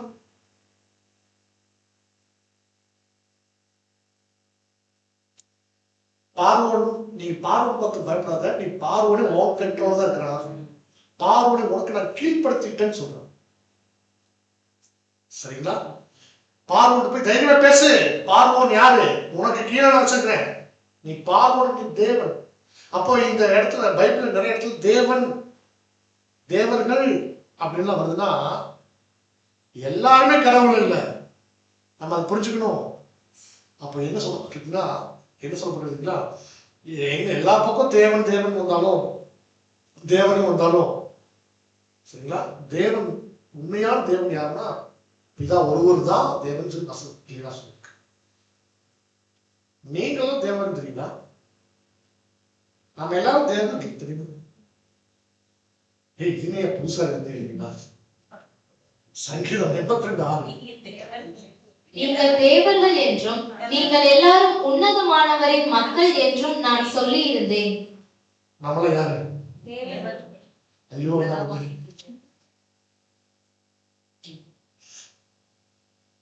வேண்டாம். ஒரு சம்பவம் நான் வந்துச்சு மதுரையில் பாடலுக்கு சொன்னது. இந்த வார்த்தை சொல்லும்போது விஷயம் என்னன்னா, இந்த தேவர்கள் அப்படிங்கிறது வந்து ஒரு வல்லமையோட இருக்கிறவங்கள தேவர்கள் அப்படிங்கிற ஒரு தன்மையில பைபிள் சொல்லப்பட்டிருக்கு. இன்னும் அநேக இடத்துல சொல்லும்போது தேவன் தேவர்கள் அப்படிங்கிறதெல்லாம் நீங்க புரிஞ்சுக்கீங்க. நீங்க தேவன் சொன்னப்ப நாம் கடவுளா? ஏன் நம்ம தேவன் சொல்லிக்கலாம்? கீழே பதில் இருக்கு. நான் யாருக்கு? நீங்க உன்னதமானவருடைய பிள்ளையா இருந்தா நீங்க தேவன். யாருக்கு? இந்த உலக ஜனங்கள் உங்களுடைய கட்டுப்பாட்டில் இருப்பாங்க, அவங்க உங்களுக்கு கீழ்படுத்துவேன். சரிங்களா? அவங்க உங்களை மேற்கொள்ள முடியாது, நீங்க அவங்களுக்கு தேவனா இருக்கும். ஆனா நாம அதுக்கு என்ன இருக்கணும்? அவருக்கு பிள்ளையா இருக்கணும். அவருக்கு பிள்ளையா இருக்கணும். அவர் சொல்றதுக்கே கோணும். ஏற்கனவே நம்ம சில பாடங்கள் பார்த்திருப்பீங்க. அவருடைய வார்த்தை உள்ளபடி கேட்டால் நாமளே அவருடைய சொந்த சமூகத்தா இருக்கு. கரெக்டா? அன்பான சகோதர சகோதரிகளே, இப்போ நம்ம பார்க்கிறோம், நம்ம தேவன் யார், குமாரன் யார், இந்த ரெண்டு பேர்த்துக்கும் உள்ள வித்தியாசங்கள் என்ன அப்படிங்கிறத நாம இப்போ அடுத்த கேள்வினா நம்ம பார்த்த பாடங்கள்ல சில முரண்பட்ட விஷயங்களாக இருக்கக்கூடிய ஃபர்ஸ்ட் கேள்விக்கு பதில் உங்களுக்கு புரிஞ்சிச்சு இல்லையா? ரெண்டாவது கேள்விக்கு இதான் கேள்வி. யோவான் 10:30 அதுல நானும் பிதாவும் ஒன்றாய் இருக்கிறோம். இது யார் சொன்னது? நம்ம இயேசு கிறிஸ்து. நானும் பிதாவும் ஒன்றா இருக்கா? ரெண்டு பேரும் ஒண்ணுதானே அவரே சொல்லிட்டாரு அப்படின்னு கேள்வி கேட்டா இது எந்த தன்மையில சொல்றான்னு எனக்கு தெரிஞ்சு. நானும் பிதாவும் ஒன்றா இருக்கிறோம்.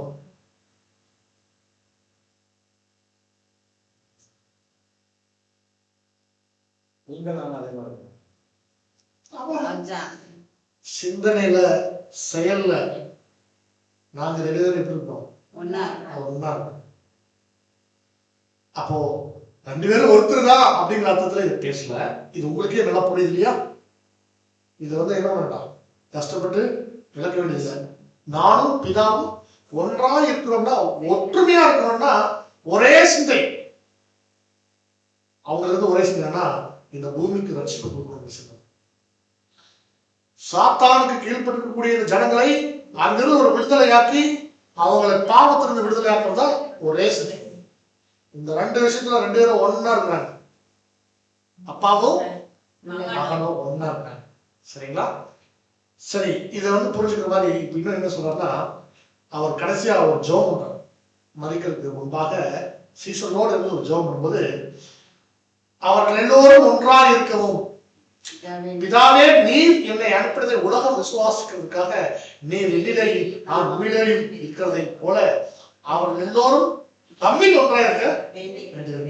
இப்போ நம்மளை சேர்த்துக்கிறார். என்ன சொல்றாருன்னா, தேவனே பிதாவே நாம ரெண்டு எப்படி ஒன்னா இருக்கிறோமோ அதே மாதிரி இவங்களும் நம்மளுக்கு ஒன்னா இருக்கும். இப்ப 3 ஒண்ணு நான் சொல்றா, பிதா, அப்புறம் குமாரன், அப்புறம் சீசர்கள் 3 பேர் ஒண்ணு. நீங்க என்னன்னா, எப்படி தேவன் பிதாவின் சித்தத்தை செய்யறாங்க பூமியில் இருந்தாலும் அதே தான் யார் சித்தத்தை செய்யணும், நீங்க நாமளும் செய்யணும். அவ்வளவுதான்.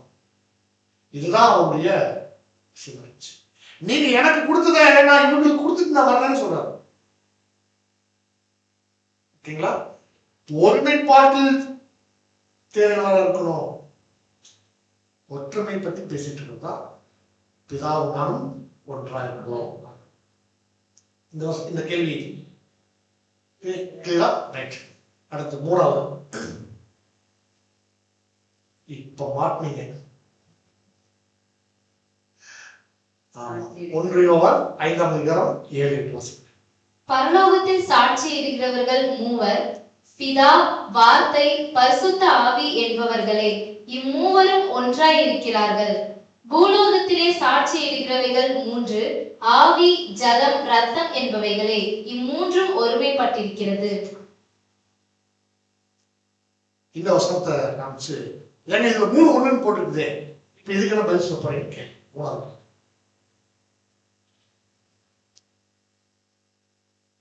பைபிள் படாதீங்களா? சரி, இதனால இந்த வசனத்தை ஒத்து பாருங்க. வித்தியாசம் தெரியாது.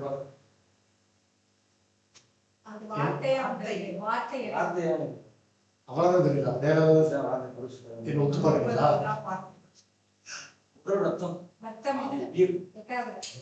வேற ஒண்ணுமே தெரியல உங்களுக்கு வித்தியாசம்.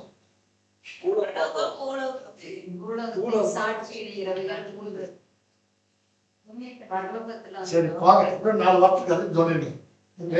சாட்சி வேற எதுவுமே உங்களுக்கு அந்த வசத்துல எதுவுமே தெரியலையா?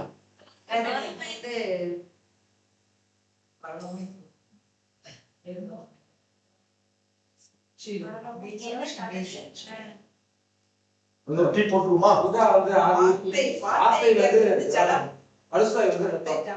ஐயோ வேண்டாம் வேண்டாம் நானே சொல்லிடுறேன். இந்த வசனம் பைபிள்ல நீங்க எடுத்து பார்த்தாலும் சரி ஒரு அடைப்பு குறிக்கல இருக்கா? எந்த வசனமே இந்த மாதிரி ஒரு இது மட்டும் ஏன் இருக்கு?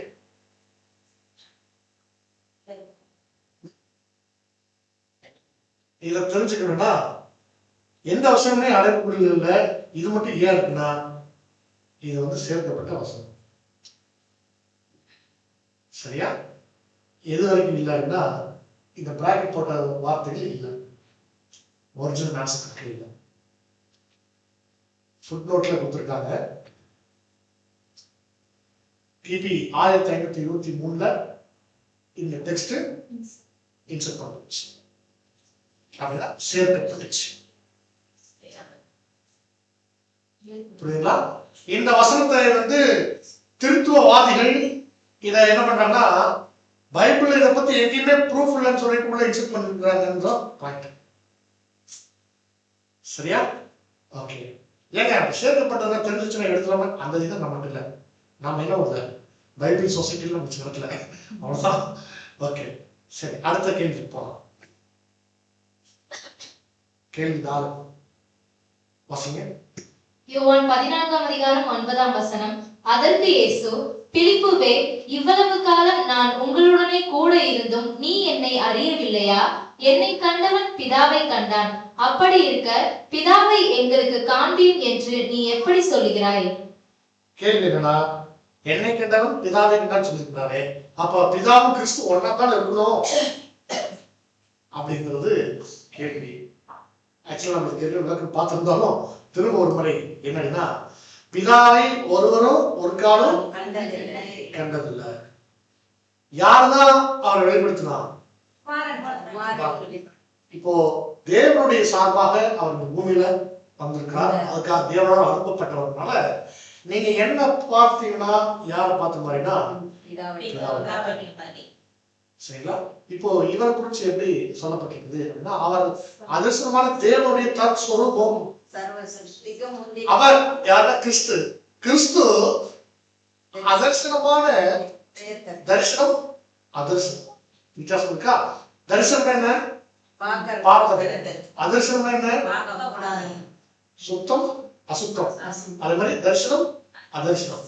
அப்போ பார்க்க முடியாத தேவனுக்கு ஆமா, அதாவது என்ன சொல்றாங்கன்னா, நீங்க இந்த பூமியில தேவன் வந்து ஒரு காரியத்தை செஞ்சா எவ்வளவு பர்ஃபெக்ஷனா இருக்குமோ அது அப்படியே குமாரன் வெளிப்படுத்து.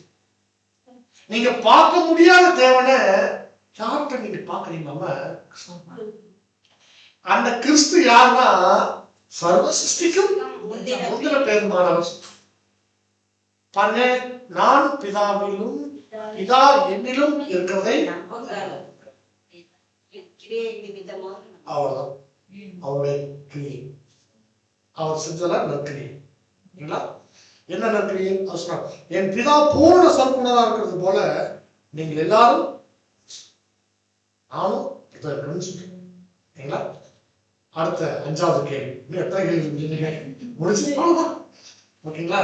கேள்வி என்ன அப்படின்னா, இந்த வசனத்துல ஏன்னா இதெல்லாம் எதுக்காக நாங்க சொல்லிடுறோம்னா, இதெல்லாம் வந்து அவங்க சொல்லிட்டு என்ன பண்றாங்க, இப்போ நம்ம பேசுற விஷயங்களுக்கு இந்த வசனங்கள் தான் வச்சு என்ன பண்றாங்கன்னா, இதுல 3 ஒண்ணுதான், 3 கடவுள் இருக்குது அப்படின்னு பேசுறாங்க. 2 பேரும் ஒண்ணுதான் அப்படிங்கிறதுக்கு இந்த வசனம், அந்த வசனத்துக்கு நம்ம விளக்கி பார்த்தோம். 1 தீமோத்தேயு 3ஆம் அதிகாரம் 16ஆம் வசனம். அன்றியும் தேவ பக்திக்குரிய ரகசியமானது யாவரும் ஒப்புக்கொள்ளுகிறபடியே மகா மேன்மை உள்ளது. தேவன் மாம்சத்திலே வெளிப்பட்டார், ஆவியிலே நீதி உள்ளவர் என்று விளங்கப்பட்டார். இங்கதான் என்ன, தேவன் மாம்சத்தில் வெளிப்பட்டார். தேவன் தான் என்ன, நீங்க வந்து மாம்சத்துல வெளிப்பட்டாரு. தேவன் பிதாவாகி தேவன் தாங்க மாம்சத்துல வந்து குமாரனா பிறந்தாரு அப்படின்னு சொல்லி சில கருத்துக்கள் இருக்குது. அந்த கருத்துக்கு அவங்க எடுத்துக்கொள்ற வசனம் இந்த வசனம் தான். இப்ப இதுக்கு என்ன நம்ம பதில் கொடுக்கலாம் அப்படின்னா, பாருங்க, திருவிழத்தில் படிச்சாலே சில விஷயம் நம்ம கிளியரா புரியுது. வாசிங்க. நமது சமயத்தின் மறை உண்மை உயர்வானது என்பதில் ஐயமே இல்லை. அது பின்வருமாறு: மானிடராய் அவர் வெளிப்படுத்தப்பட்டார், தூய ஆவியால் நேர்மையாளர் என மெய்ப்பிக்கப்பட்டார், வான தூதருக்கு தோன்றினார், பிற இனத்தாருக்கு பறைசாற்றப்பட்டார், உலகினரால் நம்பிக்கையோடு ஏற்க பெற்றார், மாட்சியோடு பின்னேற்றம் அடைந்தார்.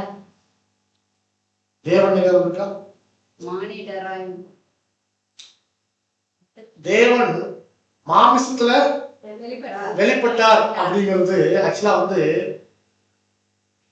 Translation mistake. அது சரியா டிரான்ஸ்லேஷன் ரீசெண்டா வந்தது தமிழ்ல. இது வந்து எப்படின்னா, அவர் யாரு? இயேசு கிறிஸ்து மானிடராய் அவர் வெளிப்பட்டார். அவர் வந்து படைக்கும் பொழுது அவர் மனுஷனா படைக்கல. பிதா தன்னுடைய குமாரனை படைக்கும் போது மனுஷனா படைக்கல. அவர் என்னவா இருந்தாரு? பிதாவினுடைய மடியில செல்லப்படியா அவர் மாதிரியே தான் இருப்பார். தெய்வத்தன்மை இல்லை. ஓகேங்களா? அவர் பூமிக்கு வரும் பொழுது ஆபிரகாம பார்க்கும்போது அவர் என்னவா இருந்தாரு? ஒரு தூதனா இருந்தாரு. ஆபிரகாம் வீட்டுல வந்து கொஞ்சம் சாப்பிடுறாரு. தூதன் பசுமா ஆவிக்குரிய சரீரம், கண்ணுல பார்க்க முடியாத ஆவிக்குரிய சரீரம். அப்ப என்னன்னா, ஆபிரகாம் வந்து பேசும்போது அப்ப மனுஷன் உருவம் எடுக்கணும். அது தற்காலிகமாக வந்து அந்த உருவத்தை எடுத்து அவங்கள்ட்ட பேசிட்டு போறது. அப்ப மனுஷ உருவம் எடுக்கும் பொழுது அவங்களுக்கு பசிக்கும். அப்ப அதை விழுந்து வச்சாங்க, அவங்க தான் சாப்பிட்டாங்க. சரிங்களா? அது அவங்க தேவை முடிச்சிருது. அந்த உருவத்துக்கு அவசியம் இல்லை. அவர் திரும்ப என்ன பண்றாங்க, பரலோகத்துக்கு போயிடுறாங்க.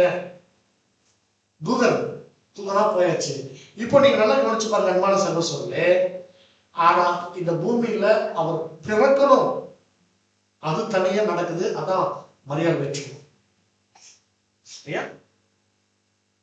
இது தற்காலிகமா இல்லை. இந்த பூமியில எல்லா மனுஷரை போல அவரும் பிறந்து பாடுள்ள மனுஷனாக இருந்து எல்லாரும் சோதிக்கப்படுறோம், அவரும் சோதிக்கப்பட்டார். சரியா? ஓகே, இதுதான் நம்ம இன்னைக்கான பின்னாடி நம்ம படிக்கிற விஷயம் தான். நித்திய பிதான் ஒரு நாமம் இருக்கு. நித்திய பிதா. சரிங்களா? அப்ப பிதா, இந்த பூமியில அநேக பிதாக்கள் உண்டுன்னா நீங்க பாருங்க, இந்த பூமியில பிதா யாரு அப்படின் போது இன்னொரு யாரையும் பிதா சொல்லியிருக்காங்க, சாத்தான சொல்லியிருக்காங்க. இது நம்ம படிச்சிருக்கிறோம் இல்லையா? உங்கள் பிதாவாகிய பிசாசனோடு உண்டாங்க. பிதாவை பிசாசனம், பிசாசையும் பிதான்னு சொல்றாங்க. பொய்க்கு பிதா, பொய் உண்டாக்குறது அவங்கதான். சரிங்களா? பொய்க்கு பிதா யாரு? பொய்யனும் பொய்க்கு பிதாவும் இருக்கிறாங்க. ஆமா, பொய் யார உண்டாச்சு? சாத்தான உண்டாச்சு. அதுதான் சொல்லிட்டு பாருங்க. தேவன் சொன்னா அது வல்லமையுள்ள எல்லாருக்கும் மேலானவர். பிதா அப்படின்ற வார்த்தை தேவன் சொன்ன மாதிரி பிதானா அது அப்பான்னு அர்த்தம். ஆண்டவர்னா ரூலர், ஆளை செய்வது. கர்த்தர்னா காரணமா இருக்கும். ஓகேங்களா? அன்பான சகோதர சகோதரிகளே, இப்போ நம்ம நல்லா கவனிக்க வேண்டிய இன்னொரு விஷயம். இப்போ எல்லாமே ஓகே. குமாரனுக்கு நாமம் இருப்பது போல தேவனுக்கு நாமம் இருக்கா?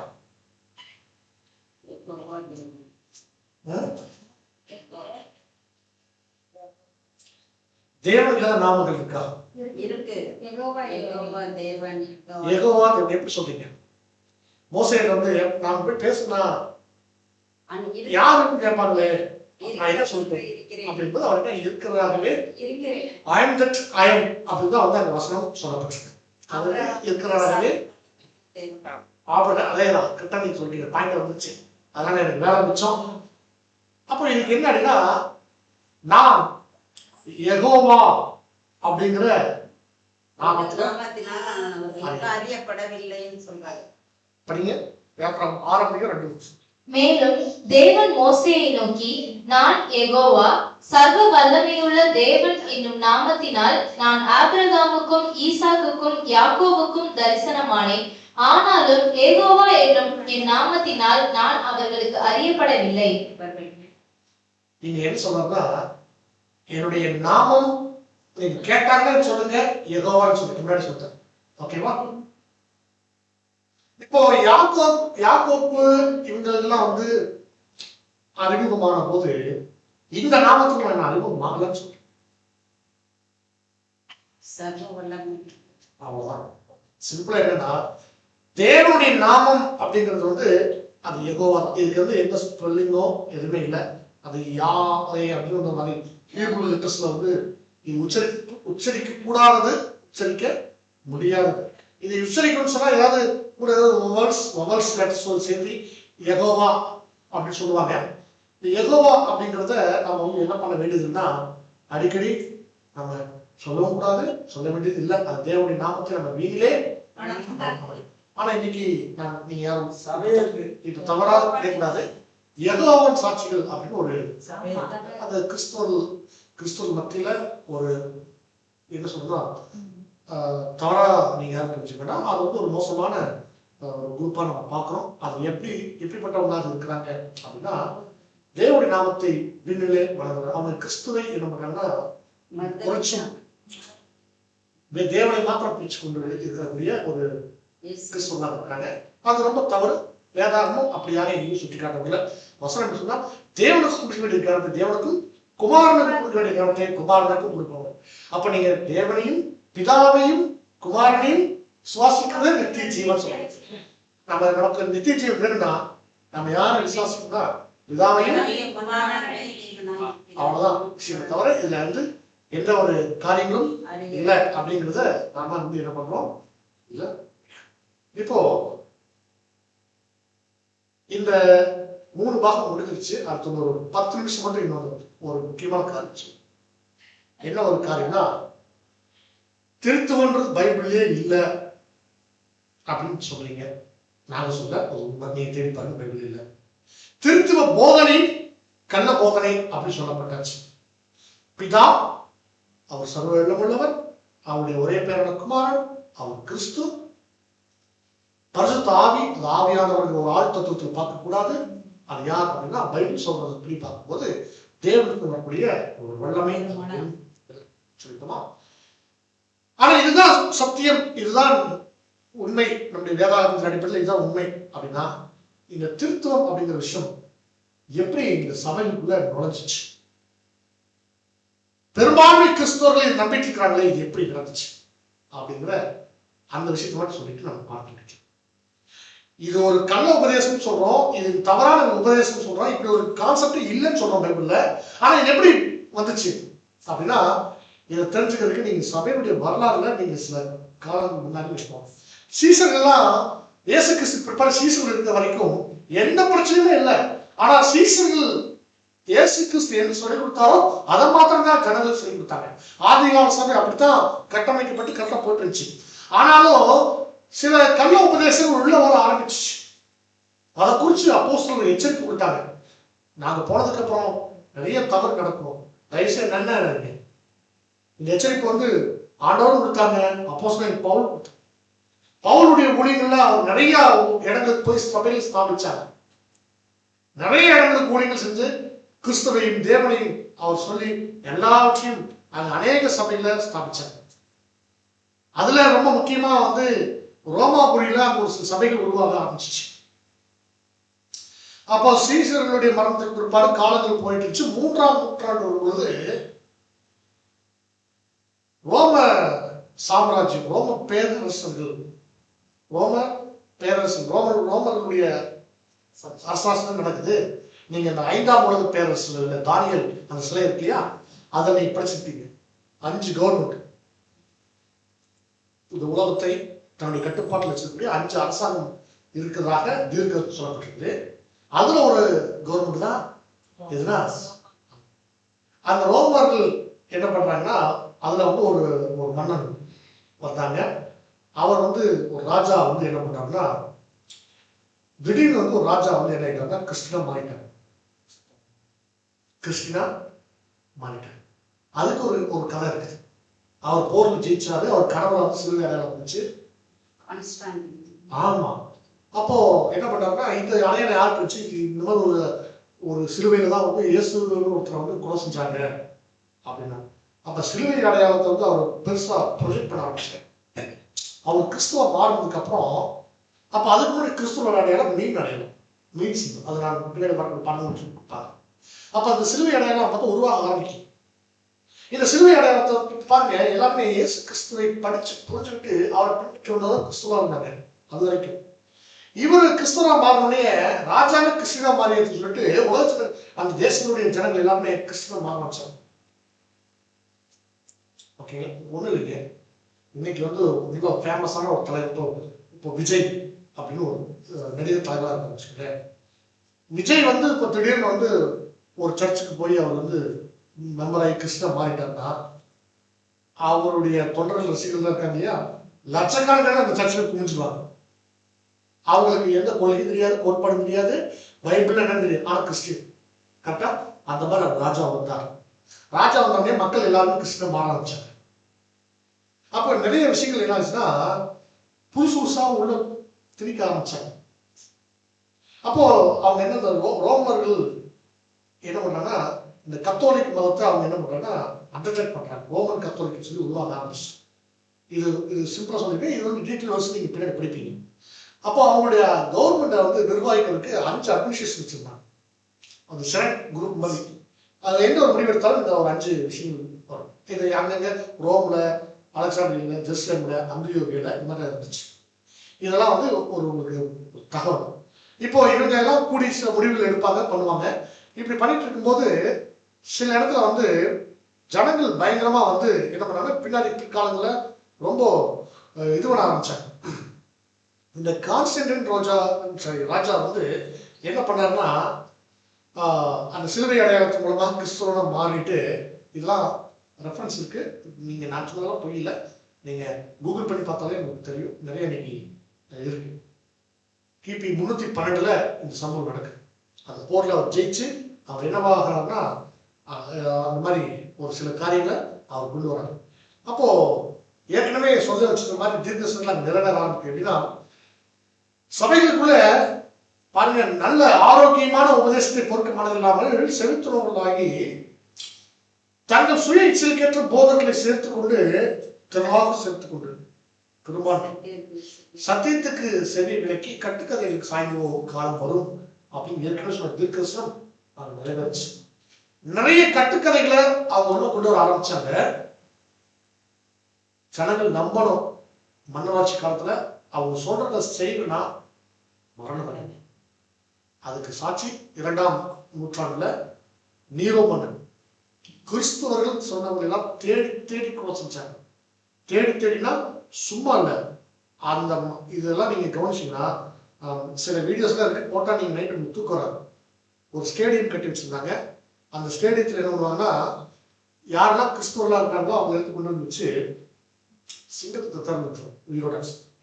நீங்க யூடியூப்ல சில வீடியோஸ் இருக்கு, இது ரியல் பிக்சர்ல இதை பத்தி ஒரு ஹாலிவுட் சினிமா பண்ணியிருக்காங்க. அந்த மூவி என்ன பண்ணுவாங்கன்னா சிங்கத்தை விட்டு கடைக்கு வச்சு கொலை செய்வாங்க. அது வந்து மேல ஸ்டேடியத்துல வந்து கிரிக்கெட் மேட்ச் பாக்குற மாதிரி. நீ கிறிஸ்துவை மறுதளிக்கிறாயா? இல்ல மாட்டேன், அப்ப சாகு அப்படிப்பாரு. ரெண்டாவது என்னன்னா உயிரோட கம்பத்துல கட்டி வச்சது அவங்க நெருப்பு வச்சு சொல்றது. வித்தியாசமா அவங்க பொழுதுபோக்குறதுக்காக கிறிஸ்துவர்கள் கொலை செய்ய ஆரம்பிச்சாங்க. அப்போ ஒண்ணு உயிரோட இருந்தா ஒண்ணு கிறிஸ்துவ மறுதளிக்கும். இப்படி சூழல் போயிட்டு இருக்கும் போது இப்ப சீன் எப்படி மாறிடுச்சுன்னா, இந்த கான்ஸ்டன்ட் ராஜா இப்படி குடும்பப்படுத்தின இடத்துல ராஜா மாறினதுக்கு அப்புறம் கிறிஸ்தவர்கள் எல்லாருக்கும் வந்து என்ன ஆயிடுச்சுன்னா சந்தோஷம். ஆனால் என்னன்னா அந்த ராஜா வாய்க்கு வந்து சொல்ல ஆரம்பிச்சு. சரிங்களா? இதுல பிரச்சனை இருக்குன்னா உண்மை கிறிஸ்தவர்கள் எல்லாருமே தன்னுடைய இதுக்காக மறிக்க ஆரம்பிச்சாங்க. இந்த ராஜா சொல்றதுதான் எல்லாருமே கேட்டாங்க, கேட்கலன்னா செத்தாங்க. சரியா? அதுல ரொம்ப விஷயமா என்ன சொல்லணும்னா, எல்லா தேசங்களிலும் அன்னைக்கு இருந்த காலகட்டங்கள்ல 3 கடவுள்கள் இருந்துச்சு. எல்லா நாட்டிலும் 3 கடவுள். சரியா? எங்க போனாலும் 3 கடவுள். சரிங்களா? இந்தியா உட்பட. ஓகேவா? பாருங்க, இது வந்து கிரீக்ல நெப்டியூன், ப்ளூட்டோன், ஜூபிட்டர். அப்போ கிறிஸ்துவ மதத்துல மாத்திரம் எப்படி இது வந்து அவங்களுக்கு வந்து ஒரு ஈகோ பிரச்சனை மாதிரி ஆயிடுச்சு. ஈகோ ப்ராப்ளம் ஆயிடுச்சு. அப்ப என்ன பண்றாங்கன்னா உருவாக்க ஆரம்பிக்கிறாங்க. யாராவது இதை பத்தி சொல்லுங்கப்பா, பேசுங்க அப்படின்னு சொல்லி இதுக்காக ஒரு மாநாடே போட்டாங்க. அந்த மாநாடு என்னன்னா பைபிள் இட் மீன்ஸ் கிறிஸ்துவ மதத்துல 3 கடவுள் இருக்குதுன்னு ஒரு மாநாடு போட்டு, அந்த மாநாடு பேரு நிசையாங்கிற இடத்துல நடந்த மாநாடு நிசைய மாநாடு. இந்த மாநாட்டுல ஏரியஸ் அப்படின்னு ஒரு தேவ மனுஷன் என்ன பண்றாரு, போராட்டம். எப்படி போராடணும்னா அப்படிலாம் இல்லை, யாருமே கேட்கல. அந்த இடத்துல வந்து அத்னேசிஸ் 2 பேர்த்துக்கும் ஈக்குவலா வாக்குவாதம் ஏற்படுது. வாக்குவாதம் சொன்னா ஏரியஸ் சத்திய வசனத்தினால பரிசுத்தாவினால அங்க நின்று தைரியமா பேசுறாரு, சொல்றாரு, யாருமே கேட்கல. மெஜாரிட்டி அத்னேசிஸ் அவர் என்ன பேசுறதுன்னா ஆவியானவர் அப்படின்னு ஒருத்தர் இருக்கிறார். ஏன்னா ஏற்கனவே வந்து பிதா குமார் இருக்கிறாங்க. இப்ப ஆவியை மட்டும் ஆவியானவர் மாத்திரம் 3 கடவுள் ஆச்சு அப்படின்னு இவர் வாதிடுறாரு. இன்னைக்கும் சிஎஸ்ஐ போன்ற சபைகள்ல ஒரு விசுவாச பிரமாணம் வாசிப்பாங்க. அந்த விசுவாச பிரமாணம் அத்னேசிஸ் விசுவாசம். அதுக்கு பேரு மாநாட்டுல இவர் ஏற்படுத்துறது அத்னேசிஸ். அதனுடைய வரிகள் எந்த லெட்டர்ஸ் நம்ம நேரம் இல்லாதனால நம்ம என்ன பண்றோம்னா சொல்லணும். அது எத்தனை வார்த்தைகள் உள்ளடக்கிற விஷயம், எழுத்து எவ்வளவு, அந்த வார்த்தை எவ்வளவு அப்படிங்கிற மாதிரி நம்ம வந்து டீட்டெயிலாக இருக்கு நம்மகிட்ட உங்களுக்கு கொடுத்த ஸ்கிரிப்ட்ல அது வந்துடும், கூட வந்துடும். சரிங்களா? இப்போ ஏரிஸ் அந்த இடத்துல அவருடைய பேச்சு அங்கே என்ன இல்லை, அவர் என்ன பண்ணிட்டாங்கன்னா தூக்கி மனுஷக்கறி சாப்பிடக்கூடிய தீவு போட்டாங்க. மனுஷக்கறினா பக்கத்துல ஒரு தீவு இருந்துச்சு, அந்த கான்ஸ்டன்ட் ராஜா என்ன தூக்கி தீவு போட்டாங்க. நாம ஏன் அவனுக்கு கொல்லணும், இவரை வந்து அங்க போட்டா அவன் பிடிச்சி திட்டு போறாங்க அப்படின்னு போட்டாங்க. ஆனா என்ன ஆயிடுச்சு, அங்க போய் தீவில் இருக்கிறவங்க எல்லாம் வந்து சுவிசேஷம் சொல்லி அவங்க எல்லாம் ஒரு சிக்கல் கொண்டு வந்தாங்க. மனுஷக்கறி நரமாமிசு சாப்பிட்றவங்கள அந்த ஏரியை செதாயிட்டாரு, கொண்டு வந்துட்டாரு. இதை கேள்விப்பட்ட ராஜாவுக்கு நம்ம பெரிய தவறு முன்னேற்றம்லாம் பயந்துட்டு சரி இவர் உயிரோடு இருக்கணும். அதுக்கப்புறம் வந்து துண்டுந்தா வெட்டி வீசுற மாதிரிலாம் வரலாறு சொல்லப்பட்டு அதுக்கப்புறம் கொண்டாங்க லேட்டா. இப்படிதான் வந்து திருத்தம் அப்படிங்கிற ஒரு விஷயம் உள்ள நுழைப்பட்டுச்சு. இது சபைகளுக்குள்ள திட்டமிட்டு உள்ள பொருத்தப்பட்ட ஒரு விஷயம், வேதாகமும் அப்படி சொல்லப்படவில்லை. இன்னைக்கு பெரும்பான்மை எதை நம்புறாங்க அப்படின்னா பொய்ய நம்புறாங்க. அன்பான சகோதர சகோதரர்களே, நீங்க சொல்லுங்க, 1000 பேர் இல்ல, லட்சம் பேர் இல்ல, கோடி பேர் சேர்ந்து ஒரு பொய்ய பேசினா அது உண்மையாகுமா? ஆகாது. நீங்க கோடி பேர் முன்னாலும் நிக்கட்டும், நீங்க ஒத்தைய தனியா நில்லுங்க, தேவனுடைய பலத்துல நில்லுங்க, நீங்க உண்மை மட்டும் பேசுங்க. நாங்க அப்படிதான் பேசுவோம். உங்களை மாதிரி நாங்களும் உட்காந்து கேட்டோம், நீங்க நாங்க விசுவாசம். தேவனுடைய வார்த்தையை கேட்கறது மாத்திரமல்ல, அதை மணி நடக்கிறது. அன்பான சகோதரர்களே, தேவன் உங்களோட இருக்கிறார். எப்படின்னா சத்திய வசனம் என்ற ஆறு ஜீவ ஆறு உங்களுக்கு இருந்து ஊற்றெடுத்து ஓடும். அது தேவன் அவர் உண்மையுள்ளவர், நமக்காக அவருடைய குமாரன் கொடுத்துருக்காங்க. நாம நிலைநிற்கிறதுக்கு அவருடைய பரிசுத்தாவி. அன்புக்குரிய சகோதர சகோதரிகளே, இப்படியாக இந்த ஒரு தவறான உபதேசம் உள்ள என்ன பண்ணப்பட்டுச்சு அப்படின்னா நுழைப்பட்டுச்சு. இதனுடைய ரெஃபரன்ஸ்ல உங்களுக்கு வந்துடும். நிச்சயமான விசுவாச பிரமாணம் அது எந்த நூற்றாண்டு வந்துச்சு, அதனுடைய வார்த்தைகள் எவ்வளவு அப்படின்லாம் இருக்கு. அதெல்லாம் நீங்க உங்களுக்கு ஸ்கிரிப்ட்ல இருக்கும், நீங்க படிச்சு பாருங்க. இப்போ நம்ம இது வரைக்கும் பேசின வார்த்தைகள் உங்களுக்கு கண்டிப்பாக பிரயோஜனமா இருக்கும். சத்தியத்தை அறிந்து கொண்டிருக்கிறீர்கள். சத்தியம் நிச்சயமாக உங்களை விடுதலை ஆக்கும். சரிங்களா? தேவன் அவர்தான் பிதாவாகி தேவன் ஒருவரே, கர்த்தர் ஒருவரே, மத்தியஸ்தர் ஒருவரே. அவர்தான். நம்ம வந்து திரும்ப நம்ம பிதா யாரு குமாரன் தெரியாம இவரை அப்பா அப்பா கூப்பிடுறதும் சரிங்களா? நம்ம எதிர்பார்த்து அதெல்லாம் வந்து அந்த குழப்பமே வேண்டாம். விசுவாசிக்கிறவர்கள் பதற மாட்டாங்க. தெளிவா இருக்கிறோம் இருப்போம். நம்ம இன்னைக்கு வெறுமையாய் வந்து வெறுமையாய் போகிற வரைக்கும் தேவன் ஒரு விசிஷ்ட நன்மையான ஒன்றை நமக்கு இன்னைக்கு கொடுத்துருக்கிறார். தேவன் தாமே நம் அனைவரையும் ஆசீர்வதிப்பாராக. பொறுப்போடு கேட்ட நம் அனைவரையும்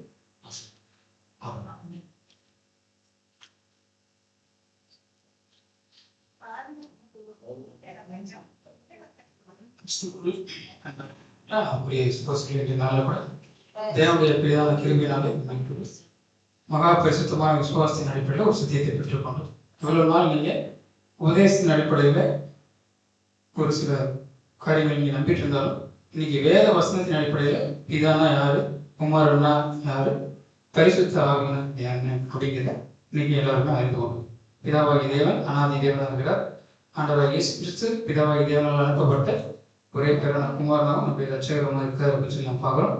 பரிசுத்த ஆவி தேவனிடத்திலிருந்து வரக்கூடிய உன்னதமான பலன் அப்படின்னு கூட நம்ம பார்த்துக்கிறோம். ஸோ இந்த விசுவாசத்தில், இந்த மகாபிரிய விசுவாசத்தில் நிலைத்திருக்க தேவன் தாமே நம்ம கிருபை செய்வதாக. பொறுமையோடு கேட்டவங்க அனைவரும் தேவன் தாமே ஆசீர்வதிப்பாராக. புரிந்து கொடுத்த அன்பு சோழருக்கும் நம்முடைய அன்பின் வாழ்த்துக்களை தெரிவித்துக் கொள்கிறோம். நம்ம அனைவரும் ஜெபத்தோடு கூட நிறைவு செய்யணும். நம்ம ஜெபத்தில் நிறுத்தபடியாக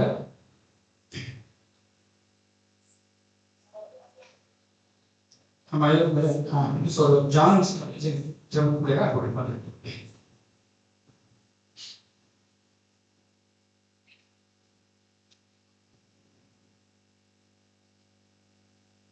ஜெபம் செய்வோம்.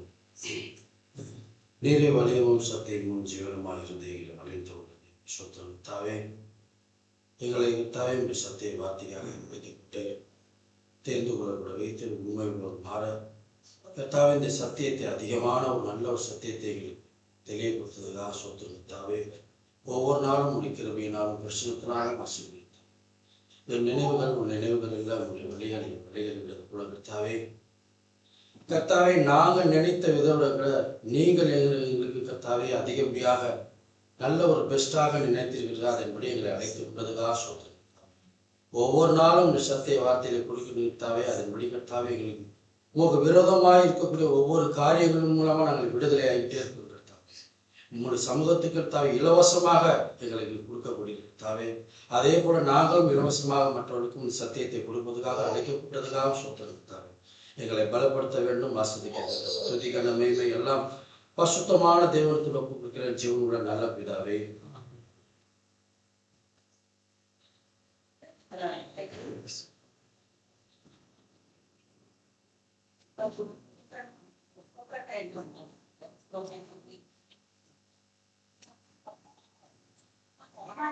I'm